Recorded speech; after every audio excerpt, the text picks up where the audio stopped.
Welcome back to the channel, everybody. Today we're actually going to get into Denmark's forest kindergartens. And this definitely looks very, very interesting.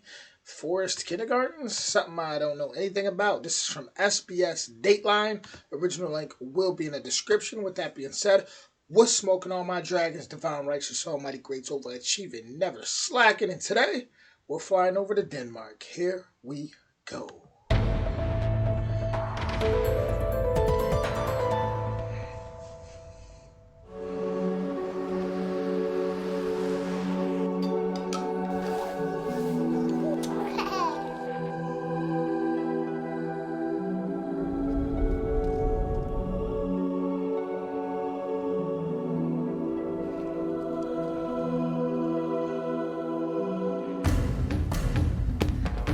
Up med jer.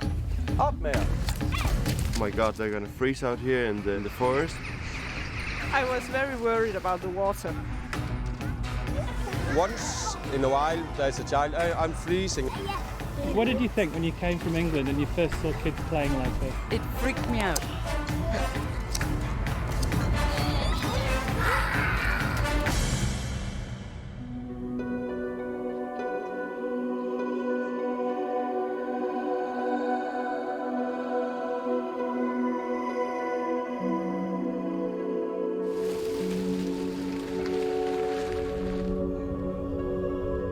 4-year-old Nicola Towns is joining her kindergarten friends in the forest. But they're not on an excursion. This forest is their kindergarten. Se, her er små troldøer. Her er også trolde oppe i den her skov. Prøv at se. Troldene har taget deres ører af. It's freezing today, only 5 degrees. But even when it's raining, snowing or minus 20 degrees, you'll find these children playing and learning outside. Den der kravler der. Det er en tusindben. Så her bor de inde under om vinteren. Så sådan passer insekter på dem selv. De kan bo inde under barken. It might sound This is true school. I always say nature is my church. This is true school right here.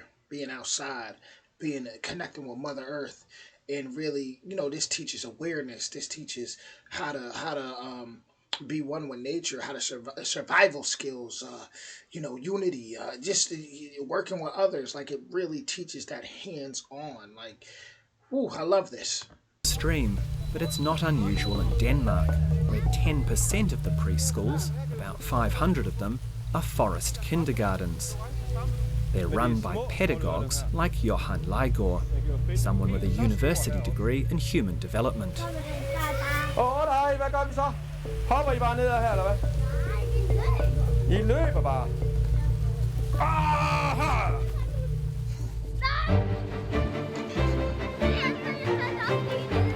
And they're going to remember this the rest of their lives. Like, they're going to look back on these times and they're going to thank their parents and these teachers for these experiences they had, because it's going to shape them in such a healthy way, especially like during these developmental stages where it's so important. It gets that confidence going. This is amazing. You have a lot of visitors come from overseas to see how you do things here. How do they react? They are thinking, what are we doing? And when do you learn to go to school? And why there is no fence? And wow.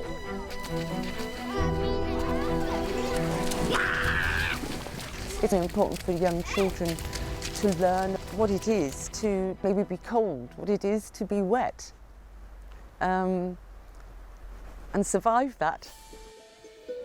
My name's Jane William Sigfridson. I came to Denmark over 20 years ago and was amazed at the outdoor things that young children were doing, and I now live and work here. Jeg skal bare styre. Det her er et skib. Jane's the author of a book on forest education in Denmark.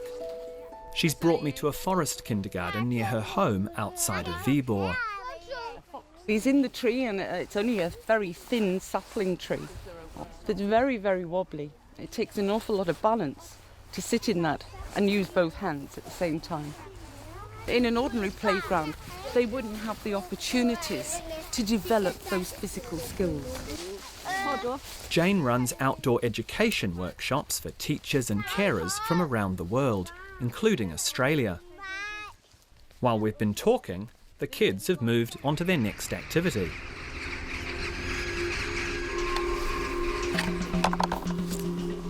Are you going to tell me this isn't as dangerous as it looks? No, it's not dangerous. The children have learned how to use the knives properly. So it's not seen as some kind of weapon. It's a tool for doing something, such as whittling. I think many cultures like to wrap their children up in cotton wool. I don't think that's about a lack of love here for children by their parents. They see it in a different way. That in fact, children should have the chance to be free. I am very impressed right now by this video. Like, I knew stuff like this existed still, but we are so far away from that in America, at least where I'm from in America, that seeing this is kind of like, it's definitely a relief, a sigh of relief.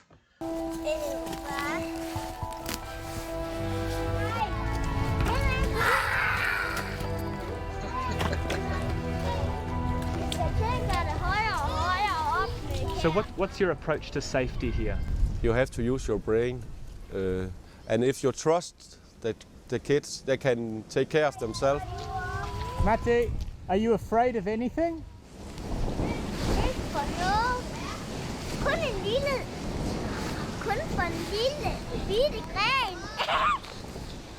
I was watching this boy climb to the very top of the tree, other boys hitting the log with the stick very close to each other. I couldn't see you or anyone else. I was standing up there and I saw it too.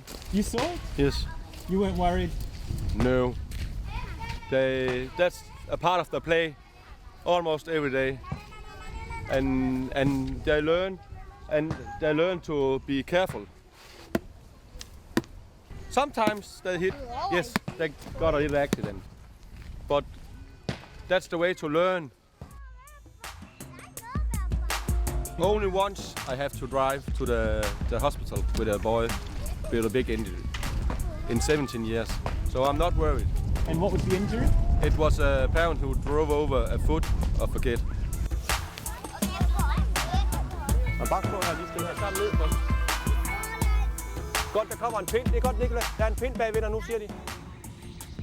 The world's first forest kindergartens were founded in Scandinavia in the early 50s. Today they're also popular in Germany, Austria and Switzerland. Some locations are more challenging than others. Johann's kindergarten sits less than 100 metres from a fjord. This is honestly amazing, and I must say this is inspiring for me too. The more that I become a man, being 32 years old now, and just things that I want to pass on to the youth, to my family members, my youngins. This is something that definitely inspires me to do that, to just be a better man and be more involved.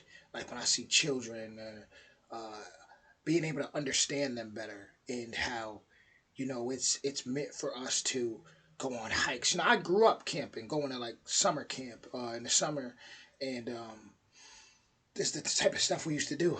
So I know a lot about this, hikes and swimming and jumping and swimming in lakes, and polar bear swims, which is waking up at like 6 a.m. just to go eat breakfast on the boats and then jump in the water. I mean, I love this type of stuff. This is really refreshing, and I truly honor this type of stuff. Oh, let me turn the volume on. Sorry, guys. Excellent. Some locations are more challenging than others. Johann's kindergarten sits less than 100 metres from a fjord, but there aren't any fences because they're not needed.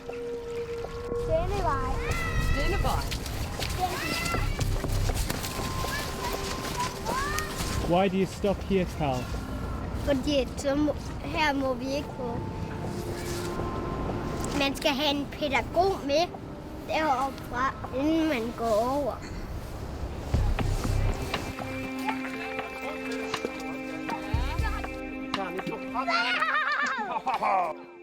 I think one of the big things that I see here is the amount of trust that there is in Denmark.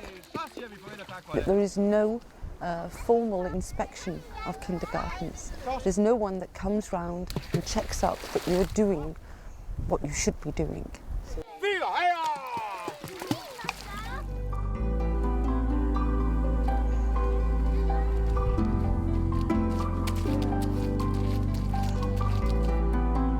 But how easy is it for parents like Nicola's mother Nadia to trust the pedagogues and their own kids? I know my sisters, so they can run down to the water. I was like, yeah, but they don't do that. You know, they know where they're allowed to go to. They don't. You trust them. Do you think a lot of it's based on trust? A lot. Yeah, but I must say I'm happy that I'm not down here during the day, because I'm a bit worried when Emil crawls into the top of a tree. So you're happy that you can't see it? Yeah. Think about the trust that she has with the teachers for her to say, you know what, I'm happy I'm not here because I don't have to see, you know, my child climbing in a tree. Think about the type of trust she has to have in those teachers so that when she's away, she knows that they're in great hands. That's definitely missing. Those elements are missing heavy where I'm from. I can't speak on the whole United States. There's a lot of beautiful areas, so I can't generalize everybody. But I can say, like, where I'm from, people worry a lot. Like, I'm used to seeing people worry a lot. Overprotective, which I think can be pretty harmful. There's that saying that hard times make strong men, but easy times make weak men. And you know, when you're out there and you're doing things on your own and you're learning from such a young age, you become strong. But if it's too much, you know, watching over you, too much, it never lets you grow. It never lets you go from a caterpillar to a butterfly. This is a very, very important video. I am.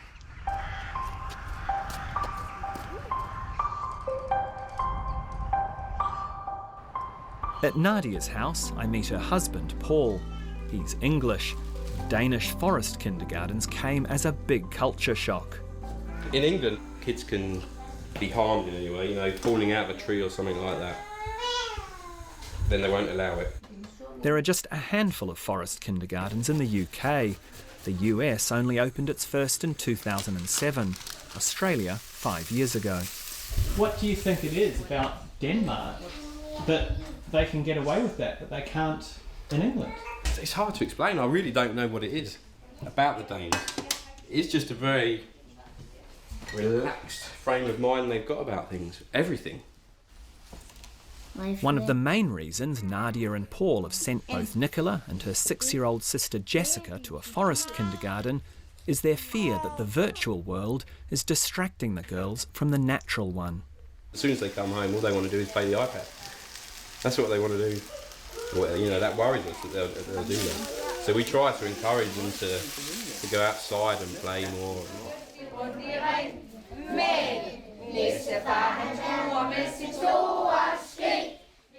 Surely not everyone's convinced about the value of an outdoor education. This is Jessica's primary school. I've come here because I thought the teachers might be concerned at how kids from a forest kindergarten struggle to adapt in the classroom. Do you notice any difference between her and the kids who've come from normal kindergartens? Not at all. They are all prepared to go to school. My own son went to forest kindergarten. Oh, really? Yeah. So you never had any worries about how he would go at school with No, our children? not at all. What do you think about the idea that the children should be using their time in kindergarten to start to learn some reading, some writing, some maths, to get ready for school? I think this is work spoiled because they are not ready. You have to learn them to be interested in learning. Over the last 20 years, the number of outdoor kindergartens in Denmark has roughly doubled. And now the forest gospel is spreading. Even schools are looking to take the class outdoors. Now there's a lot of research been done that shows that children are less stressed, that children concentrate more, that children are ill less often, that their motor development is far, far better for being outdoors than indoors. And a lot of teachers is, getting, yes, I can, oh, it works. So I'm happy.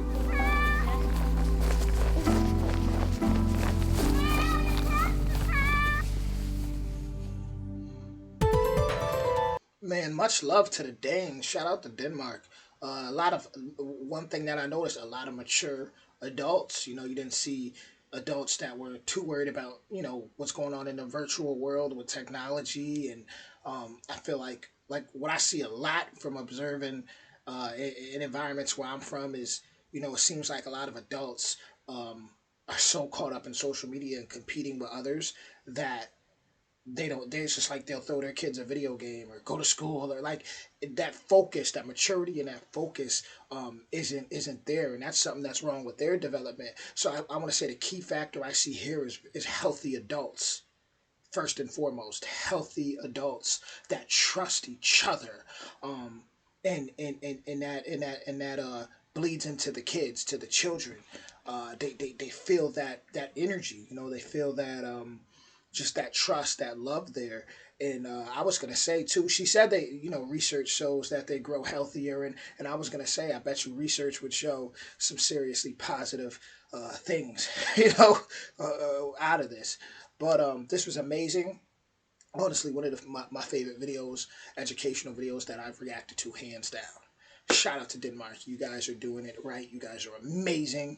And I'll be back with more soon. Much love to you all.